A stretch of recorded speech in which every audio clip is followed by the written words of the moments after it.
Bienvenue sur Bible 365. Nous sommes contents que vous soyez avec nous aujourd'hui, pour écouter la lecture du livre 2 Chroniques chapitres 25, 26, 27 et 28. Si vous êtes nouveau, s'il vous plaît abonnez-vous à la chaîne, aimez et partagez-la pour encourager quelqu'un d'autre à écouter la Bible cette année. Bonne écoute.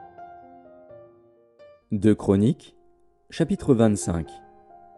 Amathia devint roi à l'âge de 25 ans, et il régna 29 ans à Jérusalem. Sa mère s'appelait Johadan de Jérusalem.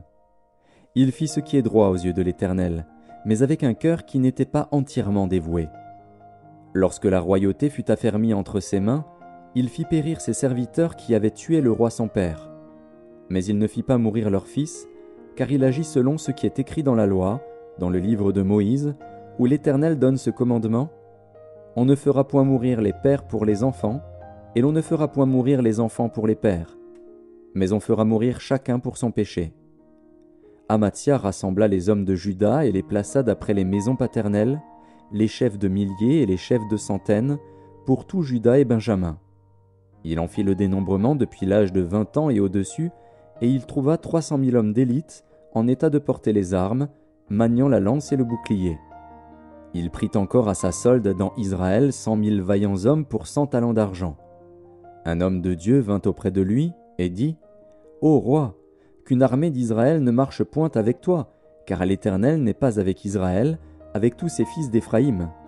Si tu vas avec eux, quand même tu ferais au combat des actes de vaillance, Dieu te fera tomber devant l'ennemi, car Dieu a le pouvoir d'aider et de faire tomber.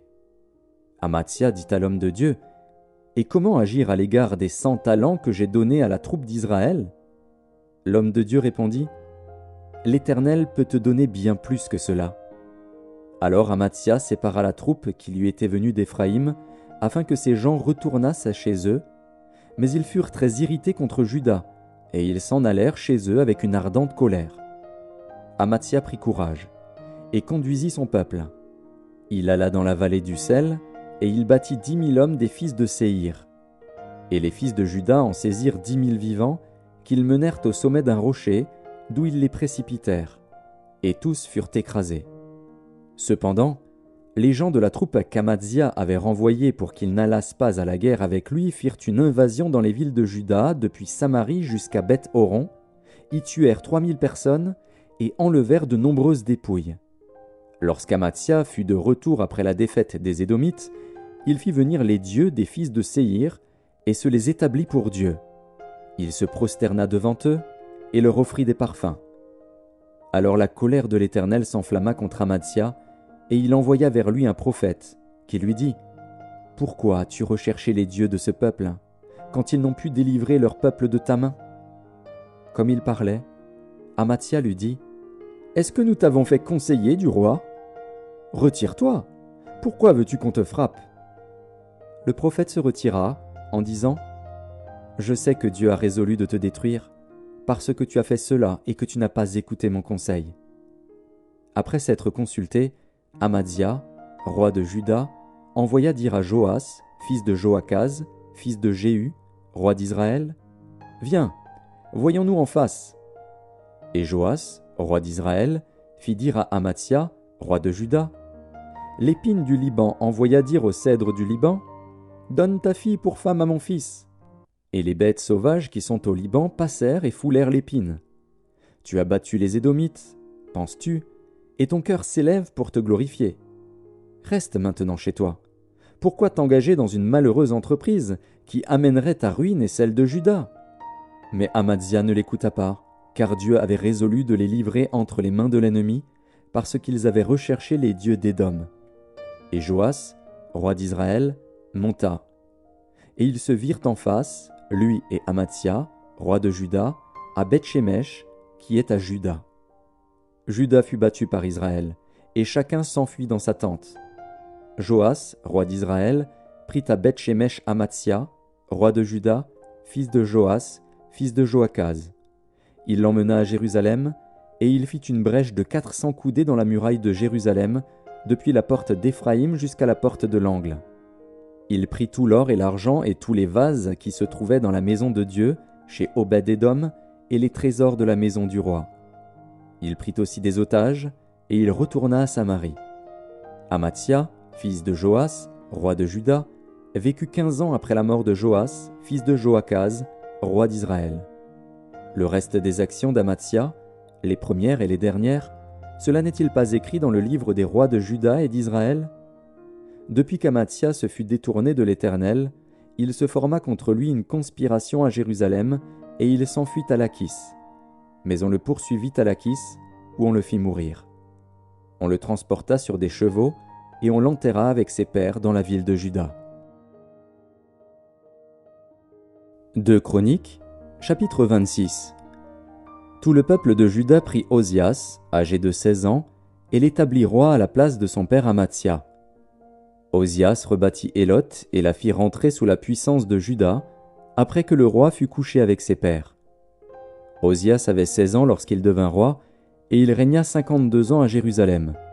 Sa mère s'appelait Jécolia, de Jérusalem. Il fit ce qui est droit aux yeux de l'Éternel, entièrement comme avait fait Amadzia, son père. Il s'appliqua à rechercher Dieu pendant la vie de Zacharie, qui avait l'intelligence des visions de Dieu. Et dans le temps où il rechercha l'Éternel, Dieu le fit prospérer.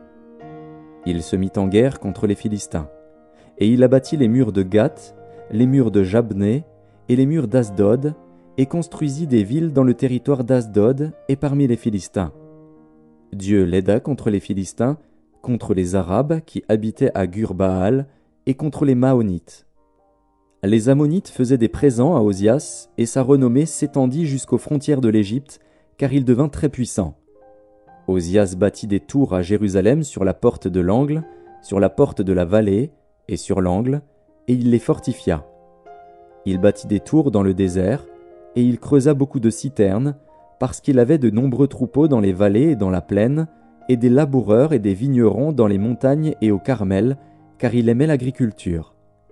Osias avait une armée de soldats qui allaient à la guerre par bandes, comptés d'après le dénombrement qu'en firent le secrétaire Jéhiel et le commissaire Maazéja, et placés sous les ordres de Hanania, l'un des chefs du roi. Le nombre total des chefs de maison paternelle, des vaillants guerriers, était de 2600. Ils commandaient à une armée de 307 500 soldats capables de soutenir le roi contre l'ennemi. Osias leur procura pour toute l'armée des boucliers, des lances, des casques, des cuirasses, des arcs et des frondes. Il fit faire à Jérusalem des machines inventées par un ingénieur et destinées à être placées sur les tours et sur les angles pour lancer des flèches et de grosses pierres. Sa renommée s'étendit au loin, car il fut merveilleusement soutenu jusqu'à ce qu'il devint puissant. Mais lorsqu'il fut puissant, son cœur s'éleva pour le perdre. Il pécha contre l'Éternel, son Dieu. Il entra dans le temple de l'Éternel pour brûler des parfums sur l'autel des parfums. Le sacrificateur Azaria entra après lui, avec 80 sacrificateurs de l'Éternel, hommes courageux, qui s'opposèrent au roi Osias et lui dirent « Tu n'as pas le droit, Osias, d'offrir des parfums à l'Éternel. Ce droit appartient aux sacrificateurs, fils d'Aaron, qui ont été consacrés pour les offrir. Sors du sanctuaire, car tu commets un péché, et cela ne tournera pas à ton honneur devant l'Éternel Dieu. » La colère s'empara d'Osias, qui tenait un encensoir à la main. Et comme il s'irritait contre les sacrificateurs, la lèpre éclata sur son front en présence des sacrificateurs dans la maison de l'Éternel, près de l'autel des parfums. Le souverain sacrificateur Azaria et tous les sacrificateurs portèrent les regards sur lui, et voici, il avait la lèpre au front. Ils le mirent précipitamment dehors, et lui-même se hâta de sortir, parce que l'Éternel l'avait frappé. Le roi Osias fut lépreux jusqu'au jour de sa mort, et il demeura dans une maison écartée comme lépreux, car il fut exclu de la maison de l'Éternel. Et Jotham, son fils, était à la tête de la maison du roi et jugeait le peuple du pays. Le reste des actions d'Osias, les premières et les dernières, a été écrit par Ésaïe, fils d'Amoz, le prophète. Osias se coucha avec ses pères, et on l'enterra avec ses pères dans le champ de la sépulture des rois, car on disait « Il est lépreux ». Et Jotham, son fils, régna à sa place. 2 Chroniques, chapitre 27. Jotham avait 25 ans lorsqu'il devint roi, et il régna 16 ans à Jérusalem. Sa mère s'appelait Jérusha, fille de Tsadok. Il fit ce qui est droit aux yeux de l'Éternel, entièrement comme avait fait Osias, son père. Seulement, il n'entra point dans le temple de l'Éternel. Toutefois, le peuple se corrompait encore. Jotham bâtit la porte supérieure de la maison de l'Éternel, et il fit beaucoup de constructions sur les murs de la colline. Il bâtit des villes dans la montagne de Juda, et des châteaux et des tours dans les bois. Il fut en guerre avec le roi des fils d'Ammon, et il l'emporta sur eux. Les fils d'Ammon lui donnèrent cette année-là 100 talents d'argent, 10 000 corps de froment et 10 000 d'orge. Et ils lui en payèrent autant la seconde année et la troisième. Jotham devint puissant parce qu'il affermit ses voies devant l'Éternel, son Dieu. Le reste des actions de Jotham, toutes ses guerres et tout ce qu'il a fait, cela est écrit dans le livre des rois d'Israël et de Juda. Il avait 25 ans lorsqu'il devint roi, et il régna 16 ans à Jérusalem. Jotham se coucha avec ses pères, et on l'enterra dans la ville de David. Et Akaz, son fils, régna à sa place. 2 Chroniques, chapitre 28. Akaz avait 20 ans lorsqu'il devint roi, et il régna 16 ans à Jérusalem. Il ne fit point ce qui est droit aux yeux de l'Éternel, comme avait fait David, son père. Il marcha dans les voies des rois d'Israël. Et même il fit des images en fonte pour les Baals, il brûla des parfums dans la vallée des fils de Hinnom, et il fit passer ses fils par le feu, suivant les abominations des nations que l'Éternel avait chassées devant les enfants d'Israël. Il offrait des sacrifices et des parfums sur les hauts lieux, sur les collines et sous tout arbre vert. L'Éternel, son Dieu, le livra entre les mains du roi de Syrie. Et les Syriens le battirent et lui firent un grand nombre de prisonniers, qu'ils emmenèrent à Damas. Il fut aussi livré entre les mains du roi d'Israël, qui lui fit éprouver une grande défaite. Pékar, fils de Remalia, tua dans un seul jour en Juda 120 000 hommes, tous vaillants, parce qu'ils avaient abandonné l'Éternel, le Dieu de leur père. Zikri, guerrier d'Éphraïm, tua Maazéja, fils du roi, Azrikam, chef de la maison royale, et Elkana, le second après le roi. Les enfants d'Israël firent parmi leurs frères 200 000 prisonniers, femmes, fils et filles, et ils leur prirent beaucoup de butin, qu'ils emmenèrent à Samarie. Il y avait là un prophète de l'Éternel, nommé Oded. Il alla au-devant de l'armée qui revenait à Samarie, et il leur dit : « C'est dans sa colère contre Juda que l'Éternel, le Dieu de vos pères, les a livrés entre vos mains, et vous les avez tués avec une fureur qui est montée jusqu'aux cieux. Et vous pensez maintenant faire des enfants de Juda et de Jérusalem vos serviteurs et vos servantes. Mais vous, n'êtes-vous pas coupables envers l'Éternel, votre Dieu ? Écoutez-moi donc, et renvoyez ces captifs que vous avez faits parmi vos frères, car la colère ardente de l'Éternel est sur vous. » Quelques-uns d'entre les chefs des fils d'Éphraïm, Azaria, fils de Jochanan, Bérekia, fils de Meshilémoth, Ézéchias, fils de Shallum, et Amasa, fils de Adlaï, s'élevèrent contre ceux qui revenaient de l'armée, et leur dirent : « Vous ne ferez point entrer ici des captifs, car, pour nous rendre coupables envers l'Éternel, vous voulez ajouter à nos péchés et à nos fautes. Nous sommes déjà bien coupables, et la colère ardente de l'Éternel est sur Israël. » Les soldats abandonnèrent les captifs et le butin devant les chefs et devant toute l'assemblée. Et les hommes dont les noms viennent d'être mentionnés se levèrent et prirent les captifs. Ils employèrent le butin à vêtir tous ceux qui étaient nus, ils leur donnèrent des habits et des chaussures, ils les firent manger et boire, ils les oignirent, ils conduisirent sur des ânes tous ceux qui étaient fatigués, et ils les menèrent à Jéricho, la ville des palmiers, auprès de leurs frères. Puis ils retournèrent à Samarie. En ce temps-là, le roi Akaz envoya demander du secours au roi d'Assyrie. Les Édomites vinrent encore, battirent Juda et emmenèrent des captifs. Les Philistins firent une invasion dans les villes de la plaine et du midi de Juda. Ils prirent Beth-Shemesh, Ajalon, Guédéroth, Soko et les villes de son ressort, Timna et les villes de son ressort, Gimzo et les villes de son ressort, et ils s'y établirent. Car l'Éternel humilia Juda à cause d'Akaz, roi d'Israël, qui avait jeté le désordre dans Juda et commis des péchés contre l'Éternel. Tilgat-Pilnézer, roi d'Assyrie, vint contre lui, le traita en ennemi et ne le soutint pas. Car Akaz dépouilla la maison de l'Éternel, la maison du roi et celle des chefs, pour faire des présents au roi d'Assyrie, ce qui ne lui fut d'aucun secours. Pendant qu'il était dans la détresse, il continuait à pécher contre l'Éternel, lui, le roi Akaz.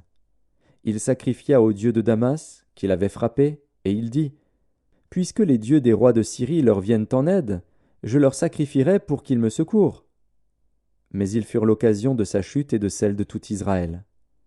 Akaz rassembla les ustensiles de la maison de Dieu, et il mit en pièces les ustensiles de la maison de Dieu.